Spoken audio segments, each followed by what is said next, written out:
Bismillahirrahmanirrahim.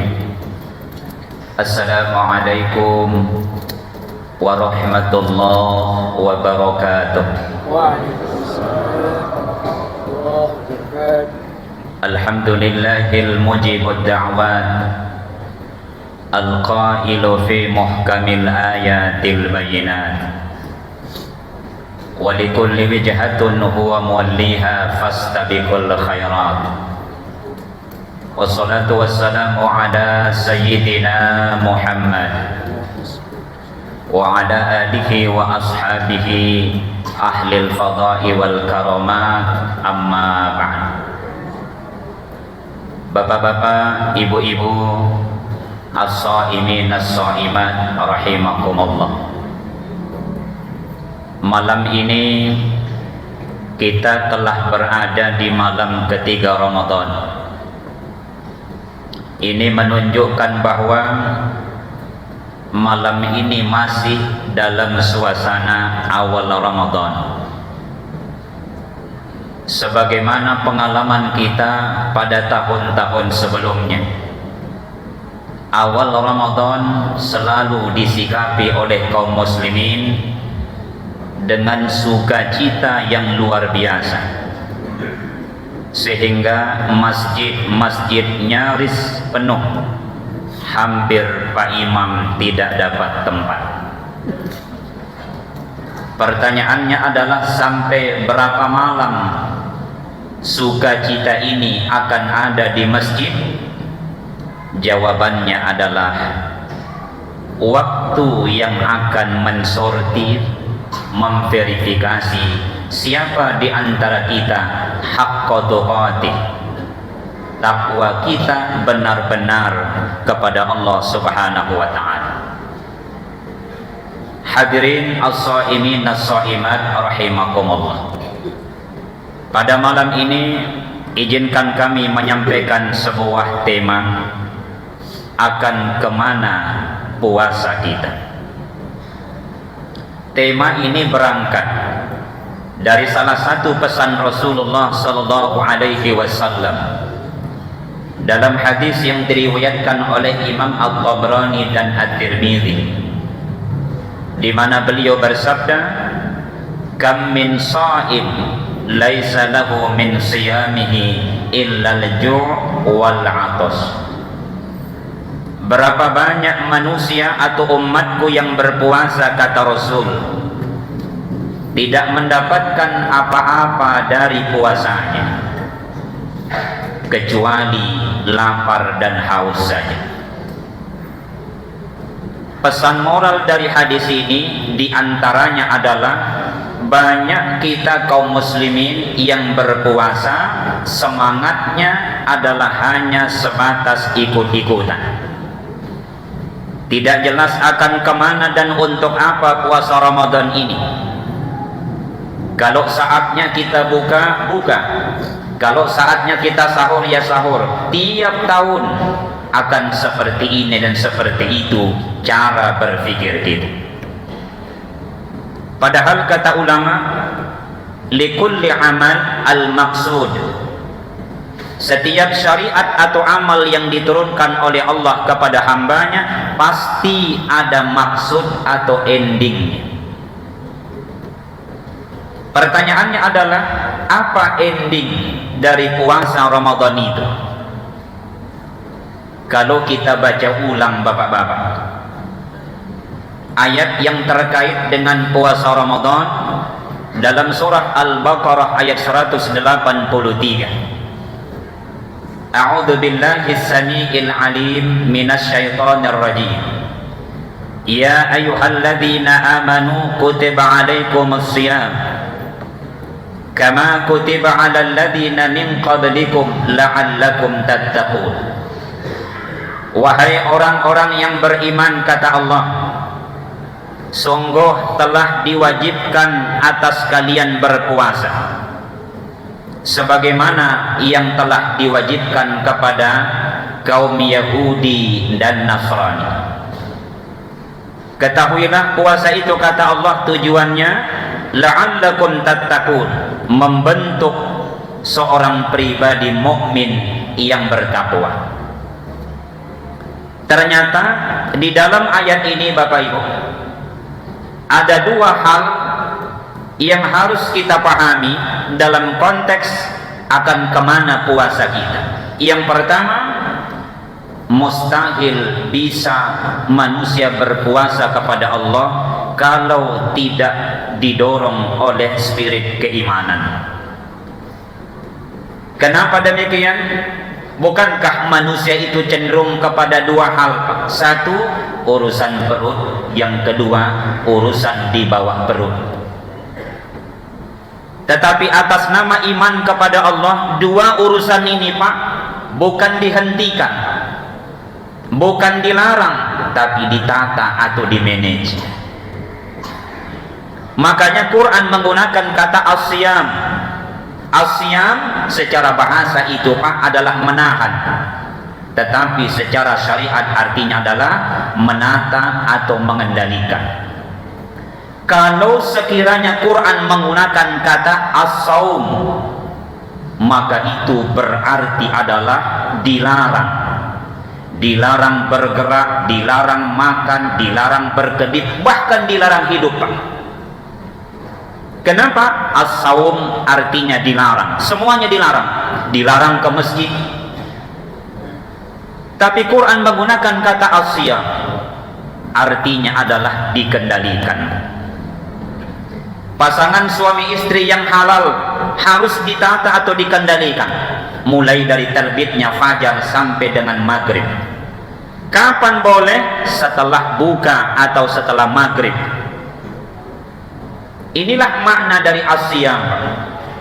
Kemudian efek dari asyam ini atau keimanan yang melahirkan asyam, la'allakum tattaqun, membentuk karakter atau pribadi seorang mukmin yang bertakwa. Apa itu takwa Bapak Ibu? Secara sederhana saya akan kutip pandangannya Imam Al-Busairi rahimahullah. Kata beliau, puasa yang dilakukan seorang mukmin melahirkan paling tidak 4 pribadi atau karakter. 1, takwa itu terdiri dari huruf ta, tawadu atau rendah hati. Seorang mukmin akibat dari puasa dia tidak boleh punya sifat al-barra'u wal satta. Tidak boleh sombong. Kenapa? Dia sadar betul bahwa kalau dia punya ilmu, Quran katakan wa ma utitum minal ilma illa qalil. Sedikit. Tidak ada seorang profesor dia tahu segala ilmu. Karena sifat manusia adalah di atas langit ada langit. Makanya begitu banyak manusia yang sombong diabadikan oleh Quran. Satu di antaranya adalah Fir'aun. Fir'aun adalah salah satu potret manusia yang sombong. Sombong karena jabatan, sombong karena kekuasaan. Tubuhnya Bapak Ibu diabadikan oleh Allah ila yaumil qiyamah. Ini mengilustrasikan bahwa Quran itu adalah kitab suci yang tidak hanya benar, tapi benar-benar secara sains atau ilmiah bisa divalidasi. Makanya menurut informasi salah satu putra Bulukumba, Dr. Samsi Ali, yang diberikan amanah menjadi salah satu imam di Amerika Serikat, hampir kata beliau tiap Jumat beliau mengislamkan orang non masuk Islam. Tapi begitu ditanya secara umum alasan-alasan mereka masuk Islam Pak, sakit kepalanya sekian lama mencari kelemahan Quran, tapi malah yang terjadi adalah kelebihan dan fakta-fakta yang diinformasikan Quran itu. Beda dengan kita Pak. Kita alhamdulillah Islam kita rata-rata Islam keturunan. Kebetulan nenek kita Islam, alhamdulillah kita juga Islam. Ngaji tafsir tidak mau, dengar ceramah bosan. Alasan apa? Nenek saya sudah Islam. Akhirnya apa? kita ketinggalan kereta, Pak. Ada saudara kita mu'allaf baru 2 tahun malah dia jadi guru kita, Pak. Bingung malaikat. Baru 2-3 tahun mu'allaf, Pak, dia bawa kajian tafsir di masjid ini misalnya, Pak. Bingung malaikat. Coba lihat, Pak, fenomena kita. Masa ada buaya berkeluarga dengan masyarakat Sulawesi Selatan? Bukankah ini warisan nenek? Dengan teori katanya bedek mungkin barangkali. Dan ini Islam, Pak. Islam itu bukan non. Oleh karena itu bapak-bapak yang saya hormati, akan kemana puasa kita? Pertama, orang yang berpuasa itu tawadu. Jangan sombong. Apa yang bisa kita sombongkan? Kata Umar bin Khattab, bukankah dari kepala sampai dengan kaki, maaf, saking kotoran noda yang kita bawa kemana-mana. Di kepala saya ada kotoran kepala, namanya ketombe. Sama juga dengan bapak-bapak. Di bawah kepala ada namanya mata, punya kotoran juga, Pak. Tai mata. Setelah mata turun ke hidung ada juga kotoran, Pak. Bahasa Inggrisnya tai ngongo. Setelah hidung turun sedikit ada gigi, punya kotoran, namanya tai gigi, Pak. Tengok kiri kanan sedikit ada 2 telinga, punya kotoran, namanya tai telinga, Pak. Setelah telinga turun sedikit, namanya ketiak, punya kotoran, namanya tai saklu, Pak. Setelah ketiak turun sedikit ada kotoran, namanya pusat, disebut dengan tai poci. Biar jenderal, Pak, pasti punya tai poci, termasuk Prabowo juga pasti punya tai poci. Apa mau disombongkan, Pak? Turun sedikit setelah poci ada namanya nenek natai, Pak. Maka apa kata Imam Syafi'i? Orang yang memandikan jenazah itu sebaiknya ahli waris. Kenapa? 10-20 bangkai binatang yang paling busuk tidak akan tertandingi dengan bangkai manusia. Kenapa, Pak? Bayangkan, seumur saya hampir 50 tahun, Pak, saya belum pernah dengar, maaf, ada binatang namanya BI makan coto. Tapi kalau kita, Pak, manusia, coto sikat, cendol masuk, palu butung biasa, palu basah lebih-lebih, Pak. Beraneka makanan masuk di perut, Pak. Pantas kalau meninggal, kata Imam Syafi'i. Maaf, aromanya, baunya luar biasa. Makanya kata Imam Syafi'i, tidak boleh sembarang orang kasih mandi mayat itu. Jangan sampai nanti, mohon maaf, jadi pemicu fitnah. Kenapa? Ini, Pak. Saya ulangi, orang yang berpuasa itu tawadu. Berikutnya kata Imam Qusairi, orang yang berpuasa itu, Pak, setelah dia tawadu, dia qanaah, pandai bersyukur, Pak. Orang yang rajin bersyukur, Pak, hidupnya berkah. Berkah itu artinya sisa, tenang, Pak. Karena semua manusia kepingin tenang, walaupun realitanya hampir tidak ada manusia yang tidak punya masalah. Ada orang punya masalah, Pak, istrinya IWAJI, Ikatan Wanita Capila Indonesia. Dia dihormati di kantor, Pak, tapi depan istrinya lobet. Bayangkan, ada begitu. Begitu lewat kendaraannya di depan orang, oh siapa? Depan istrinya, maaf, boleh jadi tidak ada harga diri. Bayangkan, Pak, beli bensin saja mengemis sama istrinya, mak, muka beli bensin, cilaka, Pak. Berarti ada manajemen keuangan yang keliru, Pak. Siapa bilang semua uang itu harus dikasih istri, Pak? Maaf, baca dulu Quran kembali. Baca dulu Quran kembali. Masa urusan bensin, urusan kota amal, mak, tolong uang kecil tamu kak kasih masuk dulu. Di masjid malam ketiga tarawih, astagfirullah, uang kecil masih minta sama istrinya. Bukankah kita yang cari uang, Pak? Saya pernah ceramah seperti ini, Pak Haji, banyak jamaah laki-laki ya mulai tidak tenang duduk. Apa dia bilang setelah saya ceramah, Ustaz, semua yang kita bilang itu saya nak kenal. Maksudnya Pak Haji, temanku juga. Tidak boleh semua uang itu di dalam syariat Islam dikasih semua istri. Kenapa? Karena seorang anak laki-laki wajib menafkahi mamahnya. Nah, kalau uang itu sudah kita kasih istri, Pak, maaf 50-50. Karena rata-rata istri itu, Pak, kalau urusan doi al-seke wal belitu. Begitu datang mertuanya, wajahnya romusa, rombongan muka susah. Dia bilang apa? Mak, masuk maki mak, tapi giginya tidak rapat. Masuk maki mak, dalam hatinya kayaknya mau minta beras lagi.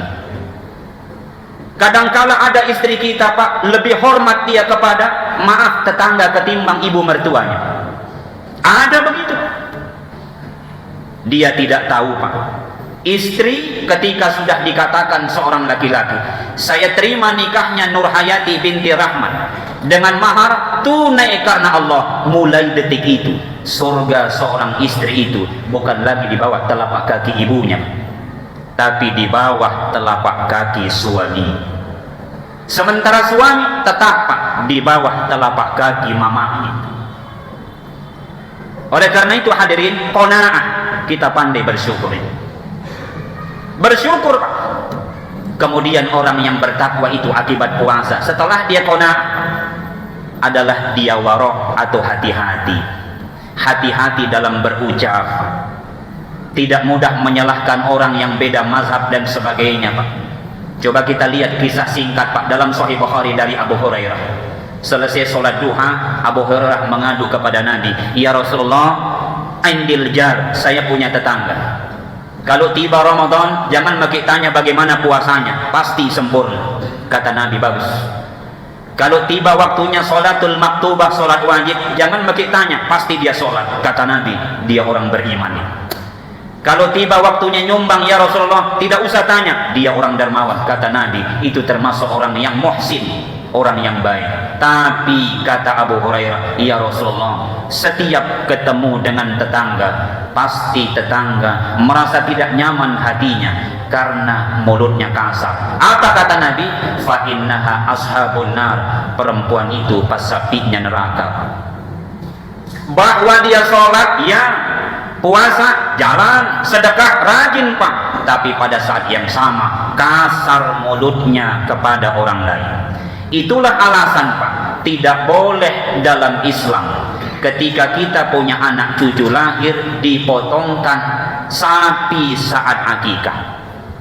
Kenapa? Karena kambing itu salah satu potret sifat jelek manusia. Kambing itu kalau dia makan tumbuh-tumbuhan biasanya mati tumbuh-tumbuhan. Kenapa? Beracun air liurnya. Maka ketika kita sembelih atau disembelih pada saat kita masih kecil, seolah-olah ibu dan ayah tak berkata, nah besok kau kalau besar, dimanapun kau hidup, dengan siapapun kau bertetangga, jangan kau seperti mulut kambing, selalu membunuh, menjatuhkan, menceritakan kekurangan orang lain. Begitu juga kalau kita melakukan pelanggaran dalam ibadah haji dan umroh, ada dam tertinggi, alirkan darah kambing, bukan alirkan darah unta. Kenapa lagi-lagi kambing? Kambing itu, Pak, sebagai isyarat atau gambaran sifat jelek manusia. Kalau kita baca lagi dalam fikih korban, 1 ekor unta 7 jiwa yang diwakili, Pak. Unta ini, Pak. 1 ekor sapi sama 7, Pak. Tapi kata Imam Malik, 1 ekor kambing bisa mewakili 1000 nyawa, Pak. Begitu kata beliau dalam kitab Al-Muwatta. 1000 nyawa, Pak, kambing itu. Padahal dari segi katakanlah harga, Pak, kambing lebih murah ketimbang sapi dan sebagainya. Tetapi hakikat dari kambing itu, Pak, itu luar biasa sebagai gambaran sekaligus pelajaran bagi kita sebagai orang bertakwa. Apa itu? Warok, hati-hati. Yang terakhir ada huruf ya pada kata takwa itu. Yakinlah bahwa suatu saat semua yang kita lakukan ini akan kita pertanggungjawabkan di hadapan Allah. Tahun kemarin, Pak, saya yakin di masjid ini masih ada saudara-saudara kita yang sholat tarawih sama kita tahun kemarin. Tapi tahun ini boleh jadi beliau sekarang sudah masuk ke alam barzakh. Tahun kemarin masih ada tetangga kita yang boleh jadi dengar suaranya Pak Imam yang begitu merdu ketika pimpin sholat tahun kemarin, tapi tahun ini beliau telah kembali kepada Allah Subhanahu wa Ta'ala. Inilah orang bertakwa, Pak. Setelah dia tawadu, dia qanaah, lalu dia berhati-hati, kemudian dia yakin hidup ini pasti berakhir, Pak. Hidup ini pasti ada finishnya. Suatu saat pasti kita akan kembali kepada Allah Subhanahu wa Ta'ala. Oleh karena itu, hadirin yang saya hormati, akan kita kemanakan puasa ini, Pak? Minimal jawabannya, hadirkan 4 pribadi itu. Jadilah orang yang rendah hati, Pak, jangan sombong, Pak. Yang kedua, marilah menjadi pribadi yang qanaah, supaya tidak melakukan oplosan terhadap pertalite dan pertamax. Yang ketiga, berhati-hati, Pak, karena kapan kita tidak hati-hati, biasanya kita salah alamat. Dan yang keempat, saya ulangi sebagai kesimpulan penutup adalah, mari kita yakin tidak ada satupun perbuatan dan ucapan kita melainkan didokumentasi, direkam, disimpan filenya oleh malaikat raqib dan atid. Inilah yang dapat saya sampaikan, Bapak Ibu. Semoga Allah senantiasa memberikan kita taufik dan hidayah, sehingga mulai tahun ini, Pak, tidak usah merubah niat kita untuk datang ke masjid gara-gara malam genap dan malam ganjil. Biarlah urusan ganjil genap itu adalah urusan Allah. Kapan dia mau kasih turun Lailatul Qadar, tidak usah dipusingi, Pak. Kewajiban kita jagai sejak malam pertama sampai dan malam terakhir. Hadanallah wa iyyakum. Assalamualaikum warahmatullahi wabarakatuh. Waalaikumsalam.